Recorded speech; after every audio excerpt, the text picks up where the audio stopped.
और इस वक्त प्रधानमंत्री आवास पर चल रही उच्च स्तरीय बैठक खत्म हो चुकी है। विदेश मंत्री एस जयशंकर, राष्ट्रीय सुरक्षा सलाहकार अजीत डोभाल और विदेश सचिव विक्रम मिस्री इस बैठक से बाहर निकल गए हैं। और उससे कुछ देर पहले एक और बैठक हुई जिसमें रक्षा मंत्री राजनाथ सिंह मौजूद थे, सीडीएस मौजूद थे और तीनों सेना प्रमुख मौजूद थे एनएसए के साथ। ये जो मौजूदा बैठक खत्म हुई है, इस पर ज़्यादा जानकारी के लिए हमारे सहयोगी अश्विनी हमारे साथ हैं। अश्विनी, क्या आपको जानकारी मिल रही है इस बैठक के बारे में?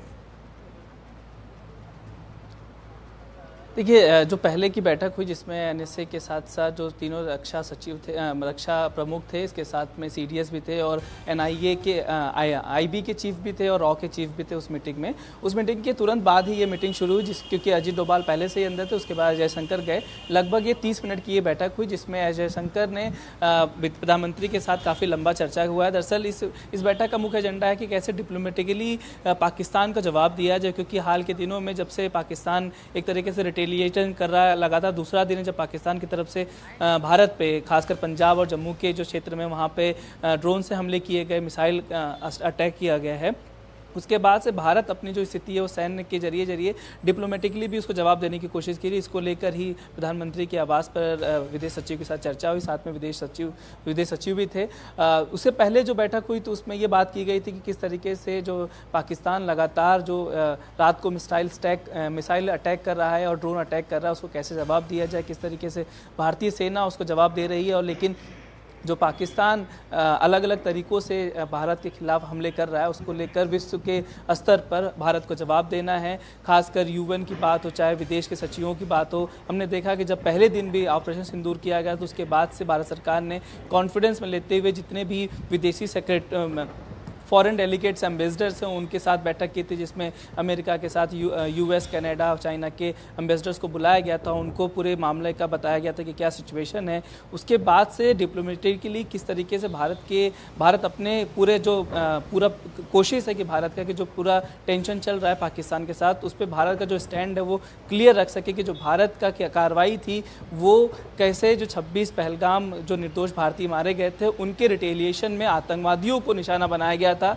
जबकि जो पाकिस्तान है वो लगातार सिविलियंस को, हमारे जो भारतीय सिविलियंस उनको टारगेट बना रहा है, एयरबेस को टारगेट बना रहा है, जो मिलिट्री के बेस हैं उनको भी टारगेट बना रहा है। तो ये जो पाकिस्तान की कोशिश है उसको एक्सपोज करना विश्व स्तर पर, ये इसको लेकर काफ़ी देर तक चर्चा हुई है। अभी कुछ देर पहले ही जो एनएसए है और विदेश सचिव हैं और विदेश मंत्री हैं वो भी निकले हैं।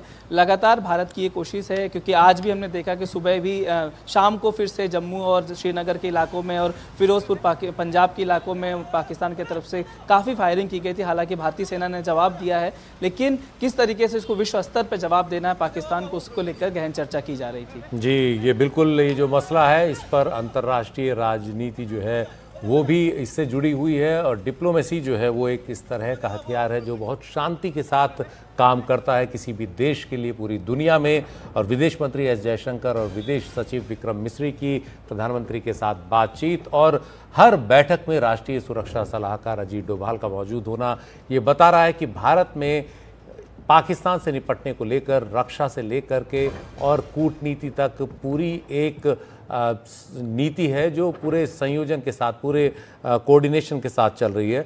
और पाकिस्तान की भी उधर लगातार एक कोशिश हो रही है। हमने आपको बताया कि तुर्की के जो है विदेश मंत्री, उनसे मुलाकात हुई है पाकिस्तान के उप प्रधानमंत्री इशाक डार की। और अब इसके बाद एक और जानकारी ये आई है कि पाकिस्तान के उप प्रधानमंत्री ने सऊदी अरब के जो विदेश राज्य मंत्री हैं अब्दुल अल जुबैर, उनसे मुलाकात की है और उनके सामने भी अपनी बात रखी है। आपको बता दें, अब्दुल अल जुबैर जो है वो इससे पहले अचानक कल भारत भी पहुंचे थे, उस वक्त जब भारत में ईरान के विदेश मंत्री मौजूद थे। और सऊदी अरब की तरफ से किसी एक बड़े मंत्री का अचानक इस तरह आना ये बता रहा है कि इस पूरे मामले में कहीं ना कहीं सऊदी अरब की भी भूमिका है। और पाकिस्तान की पूरी कोशिश है कि सऊदी अरब के साथ भारत के अच्छे रिश्तों को समझते हुए भारत पर यह दबाव डलवाए कि भारत कार्रवाई कम करे। लेकिन भारत का सीधा कहना है कि जब तक आतंकवाद को मदद देना, आतंकवाद को शय देना पाकिस्तान नहीं छोड़ेगा, तब तक भारत ये जो कार्रवाई है ऑपरेशन सिंदूर जो है उसे जारी रखेगा।